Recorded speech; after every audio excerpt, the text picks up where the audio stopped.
Hello children, welcome to today's class. Hope you all are safe, healthy and happy at home and are enjoying learning through this medium.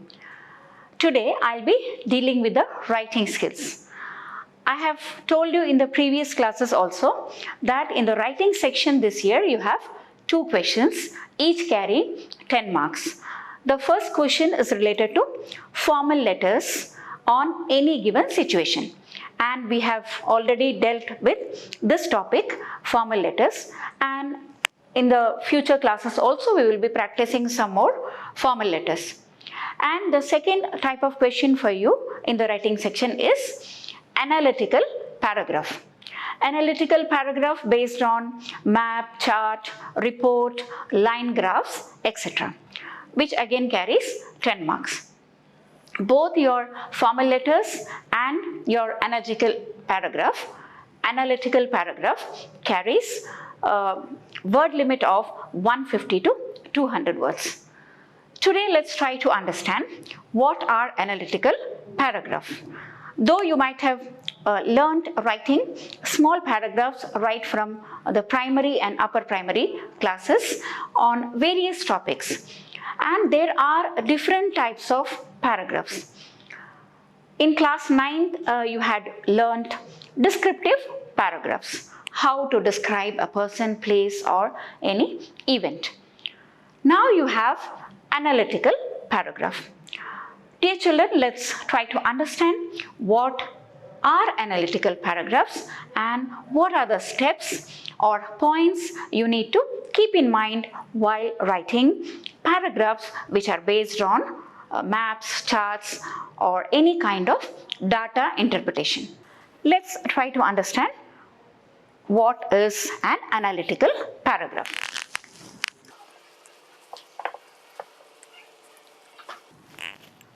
Children, look at this word carefully. Analytical comes from the word analysis, right? In order to understand how to write an analytical paragraph, you need to understand what does this word means. This means detailed explanation, or you can also say, careful examining carefully also. Let me give an example for you to understand this analysis. For example, you had scored 90% marks in the beginning of the session, that is the first examination. And you were very happy and you tried to understand, okay, you had worked hard, so you scored good marks. In the next examination, your marks fall down to 70%, right? And you become upset. Now what do?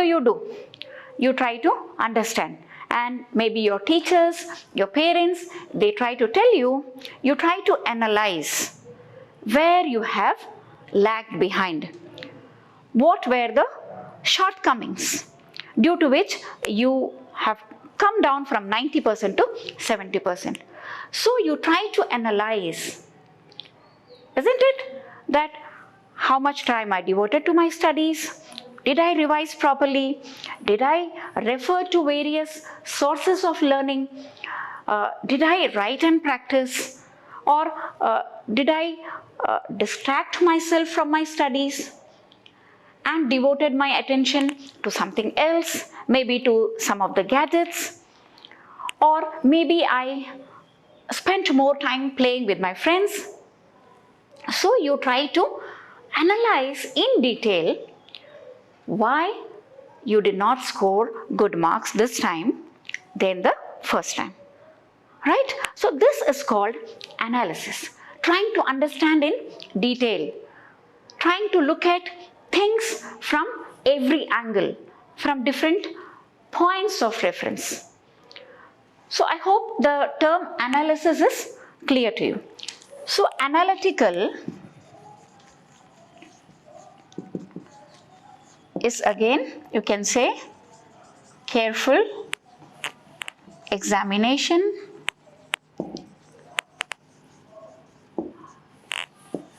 to understand or explain. Right? Now I told you that analytical paragraph, this type of question is also known as data interpretation.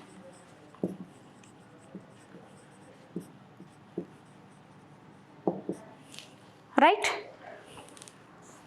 Data interpretation, and I told you, is based on map, chart, report,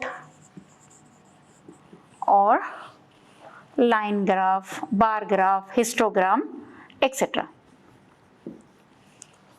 Right? You might have done questions related to maps, charts, and line graphs in your maths and also your social science, especially in geography, where information is given to you or data is given to you in the form of line graph or histogram or bar graph. It could be related to the climatic conditions, about the population of different states, right? For example, map. You might be definitely watching news regularly these days as you get a lot of time, and you must make it a habit to watch news. As I had told you, in order to have a good language command, you need to listen a lot. So once you listen to the news, you are also updating yourself with what is happening around the world and also learning a lot. Because these days in the news, let me give you an example. These days, when you are watching the news, you see that the various channels talk about the COVID-19 situation in the country, right? What is happening? You know, what are the various measures being taken? What is happening? What is the health ministry doing? Right? And what are the various non-governmental organizations doing? How are people coming forward about the corona frontline workers? And you might have also watched in the news, many channels, they try to give you the updates, the data related to COVID-19. For example, they show you the map and they show the affected areas, COVID-19 pandemic affected areas. So when you look at the map, they should show you the map, and they with different colors they denote the states. These are the number of cases there, and these are the number of cases you know, they have cured from this disease, and these are the number of deaths, right? These are the different facts being given to you in the form of map or sometimes in the form of graph, right?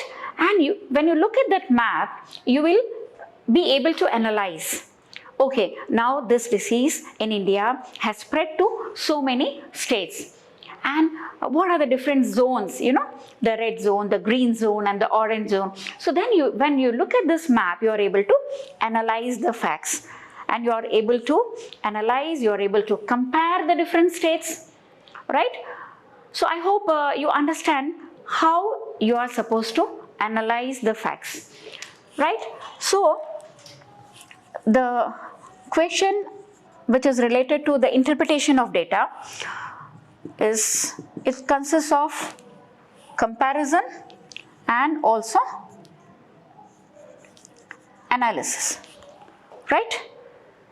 When information or facts are given to you in the form of chart, report, line graph or map, you look at the facts, and these facts could be visual also, and it could also be sometimes verbal cues.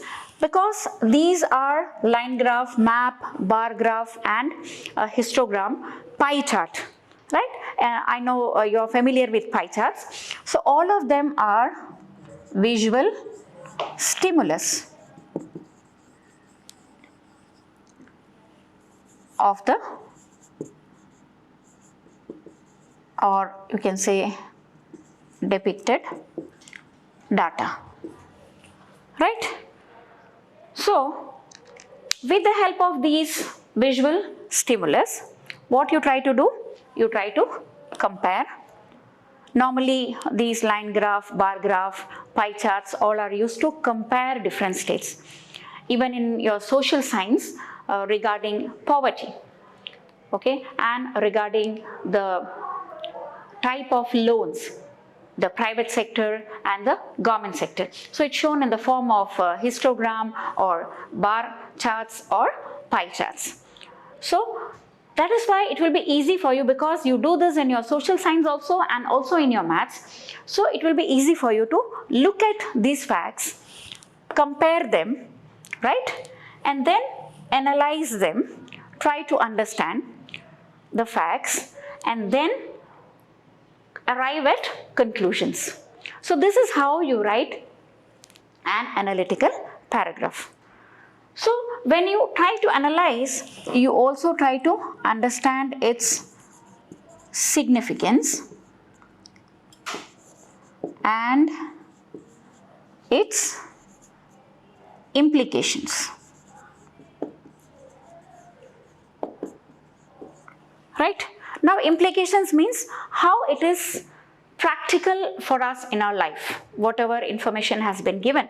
And these information which are given to you in the form of various kinds of visual stimulus, they are collected, through various sources.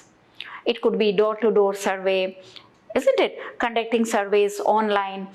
So various methods are used to collect this information. And therefore, whatever information is given to you, when you try to analyze them, then you also try to understand its significance or importance. Why it is important for us to understand this situation or this comparison or these facts. Why it is important for us to know about it. And then its implications. Once you try to analyze, you try to understand, then you also try to understand how it is practical for us. Isn't it? How it is practically demonstrated in our day-to-day life. Is it possible for us to do so in a particular situation? Or whether it will be useful for us or not. Whether we will be able to do it in our life or not. So the practical implications. So once you try to do this, and then finally what do you do while writing the passage? You arrive at the conclusion. Okay? Now let's see. So dear children, let us now try to understand the format and the various steps of writing an analytical paragraph. Now the format is nothing but, as you do for all the other paragraph, you need to write the heading. Once you look at the information given to you in the form of facts, in the form of visual stimulus, the bar graph or the chart or the report, okay, you will be able to understand or find out what should be the heading of the paragraph, right? So the format is you write the heading and then you start writing. Of course, whenever you write any paragraph, the beginning has to be very impressive. So what are the different types of sentences you use while writing the paragraph? Topic sentence, then supporting sentence, concluding sentence, and the fourth one is transitional sentence. Okay, now let's try to look at each one of them. Topic sentence. The topic sentence is related to the topic of the paragraph, whatever would be the topic. So maybe the initial first line and the second line could reveal the topic, could talk about the topic. For example, if you have been given with some information regarding the facts about the girl child education in India. So your topic will be girl child education, right? So in the first or second line, maybe girls in the modern world walk shoulder to shoulder with boys and are doing really well in the examinations, and in some fields even better than the boys, and therefore girl child education has become very important in today's society, right? So in the first and second line, you're talking about the topic. Whatever is your topic, you mention about that in the first and second line. Sometimes, to make your paragraph more creative, you could also begin with a quote related to the topic. Because these days, lots of books are available on quotes of different leaders on various topics. Topics like education, environment, right? So you have to have a good collection of quotes on different topics. So you could also begin your paragraph with a quote which talks about the topic sentence. Then supporting sentence. Once you begin the paragraph with one or two sentences, and then you need to add more sentences to support your topic. Suppose if you are talking about girl child education, the facts are given in which states, in which year, what were the number of dropouts of girl children, or what were the attendance of girl children in a particular year in a particular area. So you try to study those facts, and then you need to go ahead with lot of sentences related to the topic. You try to analyze, and then you start talking about education. Maybe you compare, okay, according to the recent study, we understand that the dropouts in this area has reduced from this number to this number, so which is really a good sign. And you can talk about the government policies for the education, you can talk about the right to education, you can talk about the various facilities being provided to educate the girl children. And then you can also talk about some challenges which is faced in educating a girl child even today. That is, of course, a challenge. So you can talk about all the challenges, you can talk about the plus points of educating a girl child. So you can add more points after the topic sentence. Then comes the concluding sentence. As I told you in the beginning, you try to compare the facts, and then you try to analyze, and then you arrive at conclusions, right? So finally, we have come to the conclusion that, based on these facts, in future, the education is going to improve in these areas, and because of the various policies of the government, and girl child will get more opportunities, and they will be provided with more infrastructure and opportunities in every field. So you can conclude by saying that, or maybe again one quote or slogan in the end related to the topic. So the topic comes in the beginning also, and also while you are concluding. And here I have used one more word, that is transitional sentence. Now what is the meaning of transitional? Transitional sentences are those sentences which connect the different paragraphs. They maintain the connectivity. For example, why you need to use transitional sentence? Like, let me give you some examples of transitional words. Moreover, okay, apart from this, instead of, right, in addition to this. So connecting the sentences or the paragraphs. Why it is important to use transitional words or sentences is, there should be some connectivity in the paragraph right from the beginning till the end. It shouldn't happen that you began the paragraph with one topic sentence, and then in between you went somewhere else, and then again while you're concluding, you have written something else, and there is no connectivity between different paragraphs, then you will be losing your marks. So you should be focused towards your writing, and you should learn to use connecting words, transitional words, which will connect the different paragraphs and keep the whole paragraph connected or focused to the topic. Now, dear children, I hope you have understood what is an analytical paragraph and what points are you're supposed to remember while you're going to write an analytical paragraph.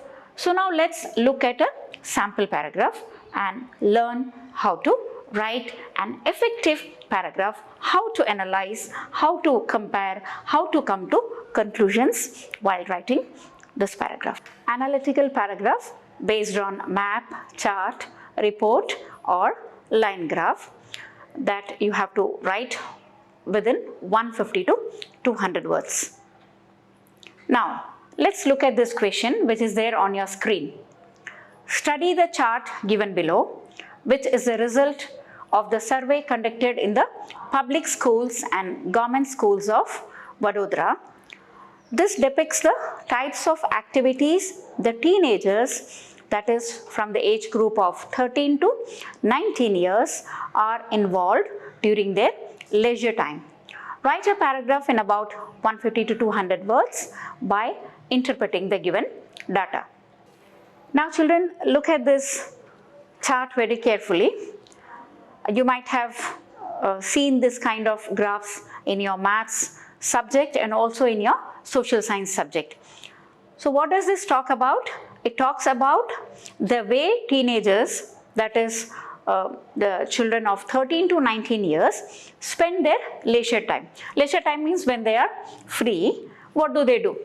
Right? So a survey was conducted, and according to the recent study, these facts have been given in the form of a chart.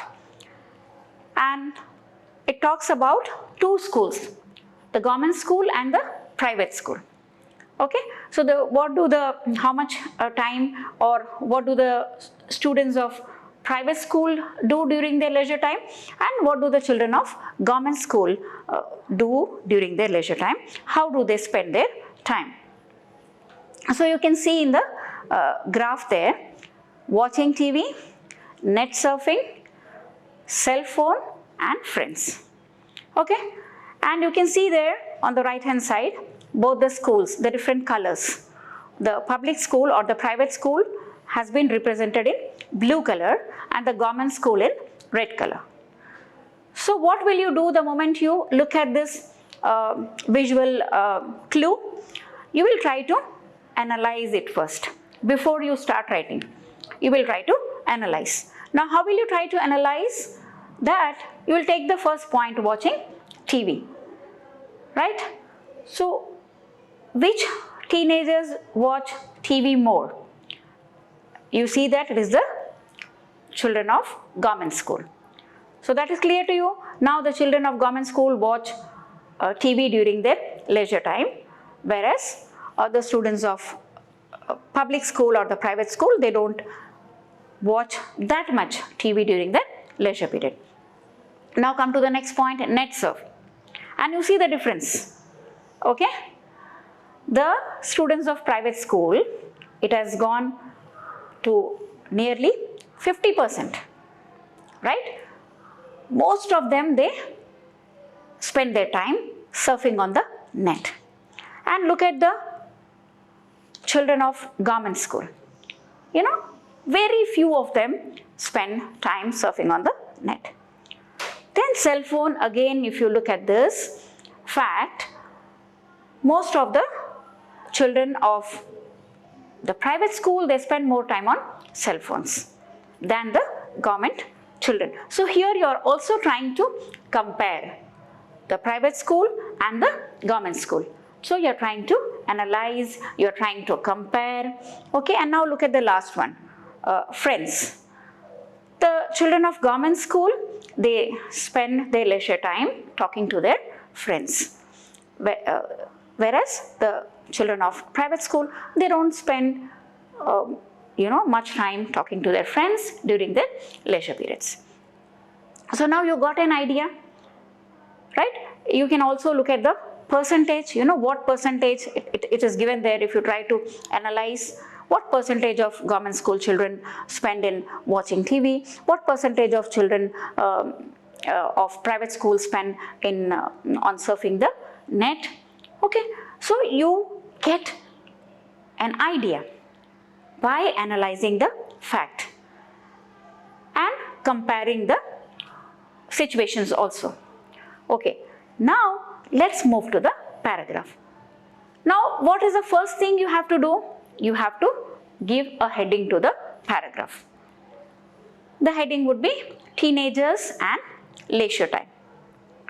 Now, I have written this paragraph for you in a very simple language, and also try to give a proper beginning, to add more supporting sentence, and also to conclude the paragraph in a proper way, and also try to use some transitional words. So the 4 type of sentences we had discussed. Now look at the screen. We are the citizens of modern technological world, and our life has become mechanical as we are more and more attached and addicted to the modern gadgets. The teenagers are the group who are attracted the most towards gadgets like TV, computers, mobile phones, etc. So in the beginning, or maybe the first 2 sentences, we have tried to bring in the topic. That is the attraction of the teenagers towards modern gadgets. Now, we all know that every technology has its own advantages and disadvantages. Now, while we tried to compare, we tried to analyze, we got certain understanding. We tried to, understand the facts in a detailed manner. So, we feel that every technology has got its own advantages and disadvantages, and the more we depend on them, our dependence on technology and our modern lifestyle has made us disease prone. We know that teenagers, now even teenagers are suffering from diseases like depression, diabetes, heart problems, obesity, cancer, etc. If we try to analyze the recent survey conducted on some 2,000 students of 2 leading schools, one government and the other a public school in Vadodara, we find that the students of public schools spend more of their leisure time in net surfing and talking on cell phones, whereas the student of government schools spend more time watching TV and talking to their friends. It has also been observed that when students spend more and more time on mobile phones and internet, they are distracted from their studies, from their goals, and waste all their time and energy in doing destructive things. Many a times, many teenagers find themselves in the web of cyber crimes. Youth are the most important resource of any nation, on whose shoulders lies the responsibility of building a strong and progressive society. Therefore, the teenagers must be provided proper guidance and must be nurtured with proper values so that they are able to use technology for their own benefits and the development of the nation. I hope you understood through this example how you need to write an analytical paragraph. What you are supposed to do the moment you look at the question paper or you look at the facts provided to you in the form of charts or maps, reports or bar graph, etc. The first thing you will do is you will try to analyze, and then you will try to compare, and then try to understand the facts in detail, and slowly begin writing the paragraph after writing the heading, and then you move to the supporting sentences and you go in detail about the fact given there, what will happen if children spend more time on the gadgets like phones or the internet. And then you also try to understand its implications. Right, like we did here. What is going to happen? Teenagers are going to suffer from various diseases, And then how do we conclude? You have to bring the topic also in the concluding point. Like they need to be nurtured properly, they need to be brought up with values, and they should know, how they have to use the gadgets, what should be their limits, and they need proper guidance and support so that they move in the positive direction, or they use these gadgets for constructive purpose. So I hope you will be utilizing this opportunity and try to look at some of the questions, like even if you have in your social science, you can look into your geography book where you have these kinds of data. You can also look at your maths textbook, and I think in your geography textbook and in your civics textbook also you can find these kinds of pie charts and histogram and bar graph. So you can look at that and you can practice in your notebook, writing paragraph on various topics related to the facts. In the next class, we will be practicing some more questions of this type, that is based on interpreting the data, so that your writing skills also improve and you learn to write in a creative and better manner. Until then, stay safe, stay at home, stay happy.